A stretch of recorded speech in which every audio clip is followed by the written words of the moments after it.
Hello everybody and welcome back to the Mermaids Cave. I'm Leslie Levison and we are on a dazzling crazy quilt adventure today.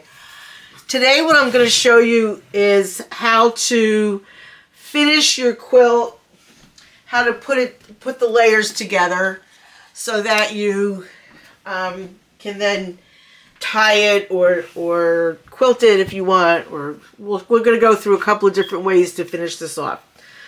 So I have I'm using one block as an example of how to show you this to you, okay?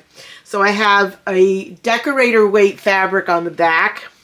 I don't have batting in it because it's just going to be a pillow.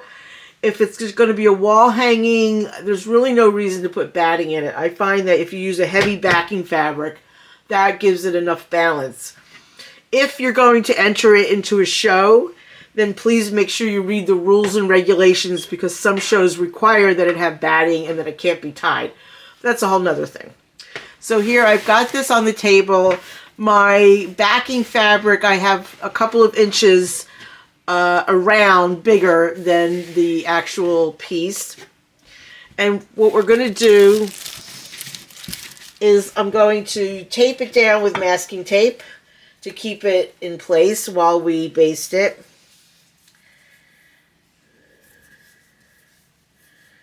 Okay, I have my masking tape here, and for the life of me, I cannot find where it starts. So I'm just going to rip it off somewhere. Okay. So to do this, I am simply going to get that in camera for you. I'm going to just tape it over the edge like so, and I'll do that in all four corners. And then I'll also tape over the actual quilted piece, the crazy quilt.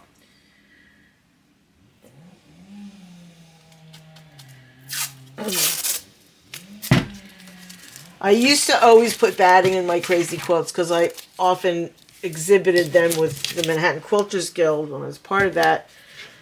But lately, in the last many years, I don't put any batting in. If, however, you're making a bed quilt, if you've done a crazy quilt with just all cottons and no hard embellishment, just embroidery, then you probably do want to put a batting in it. I would recommend a low loft batting, and then you would tie it so that you have... Okay, so I'm just taping everything down. And this is the same way you do it for a traditional quilt. Just tape it all in place to hold it in place. And while it might seem like a lot of work, at the end it's worth it, because this way you don't end up with puckers and bumps and lumps. You want to really make sure it's very sturdy before you start putting it together. Putting the layers together, I should say. Okay. So now, I've got it all taped down. It's all in place. So the first thing I'm going to do is I'm going to baste it. And I'm just using a regular sewing thread and sewing needle. You start from the center and just take really big stitches.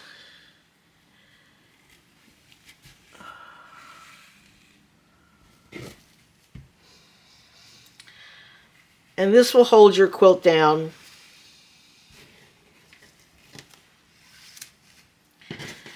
while you prepare to tie it or quilt it. Oops. Okay. And you just keep working around your quilt. You don't have to knot off the ends. You can just backstitch. I'm taking really big stitches, like, anywhere from 3/4 of an inch to an inch long.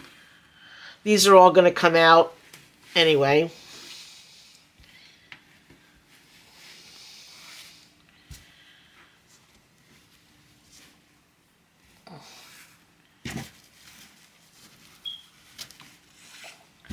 Okay, so you continue working all the way around your piece, and you get it all basted.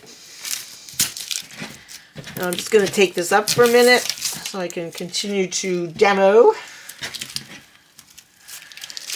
Ideally, I would have like an overhead camera on the ceiling so that you could actually, I could get the whole thing into the camera view, but I'm not there yet. Plus my landlord probably wouldn't appreciate a camera on the ceiling. Or maybe, I don't know. Okay, so here I'm taking my piece out. And again, normally this would all be basted through. So it would be nice and secure.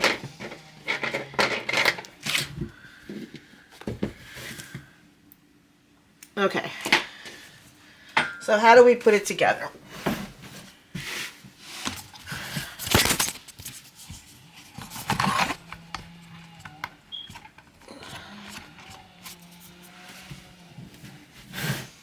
Okay, so here we have the piece.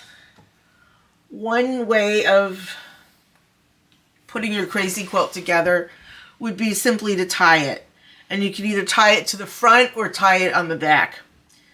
I'm going to use a white thread just to show you the contrast so you can see it clearly. So you come up,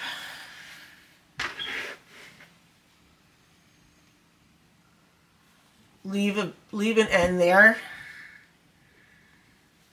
go through it again,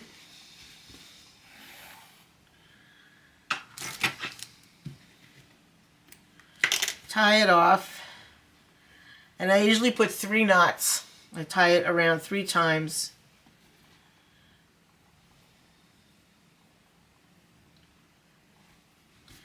And then clip it. Okay, so that's a tie. Now obviously you would want to do it in a color that, you wouldn't use white on a velvet crazy quilt. You'd use a different color. So that's one way to do it. Another way is to actually do embroidery on your quilt. I'm going to show you some examples in a little bit. So again, because this is I'm not going to see the back of the quilt. I don't care if I have knots on the back. So I find the feather stitch is very effective as a quilting stitch because the back will be very even. So I'm just doing a feather stitch all through all the layers. And again, you would want to use a thread that complemented your fabric. And then on the back, you probably can't see that, but that's what it looks like. And I'm going to show you that in a second. The third thing you can do to hold your crazy quilt together is you could use buttons. You could sew buttons down to hold things in place. I have, if I could sew some on the border here, I could sew them around the quilt. Again, you want to use a button that's going to complement your quilt. The fourth thing you could do would be simply to, you could use either quilting thread or you could use an embroidery thread and just simply quilt. Just take running stitches. You're not going to get tiny, tiny little stitches, but you can get running stitches and that'll hold it together. Okay, the thing with a crazy quilt is you have a lot of leeway as to how you finish it. So you could just do something like that. I'm going to take that out. Okay, so that's kind of it in a nutshell. So let me show you some examples of what I've done with other quilts. This is a traditional, this is a baby quilt that I made for Miss Rena. She's now 8. And it's a traditional Rolling Stone block. come up a little bit here. And see, I've done embroidery in on the quilt as opposed to quilting it. This does have a thin batting in it. And on the back, well, again, it's hard to see because it's all white. But it does hold it together.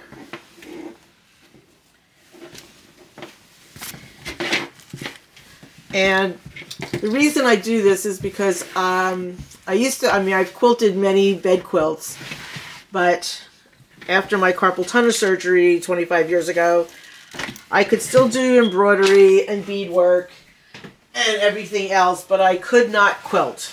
I don't like quilting anyway. I like the patchwork part of it. I was never a big fan of the actual quilting. Now these are the blocks that I've been working on with you. So I added a border. And I've done some, you can see this is all also basted. It's basted with red thread. So you can see that there. And I've embroidered some places. Okay, so here's an example. This embroidery goes through to the back. And on the back, the feather stitch just looks like this. So it's kind of an even look. You can see it go through here. And you can change your thread colors. You can match the quilting. You know, you can match your thread to the fabric so that the embroidery is there, but it's not competing with your fancy embroidery that you've done on the quilt. Okay, one more.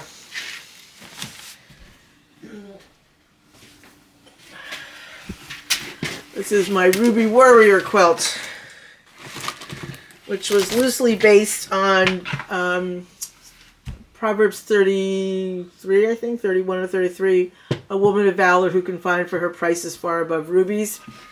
Now with this one, what I did was I actually did a small running stitch, probably with either quilting thread or just regular sewing thread, I don't remember, in the color of the quilt. So it doesn't show up on the face of the quilt, but it does hold it all together.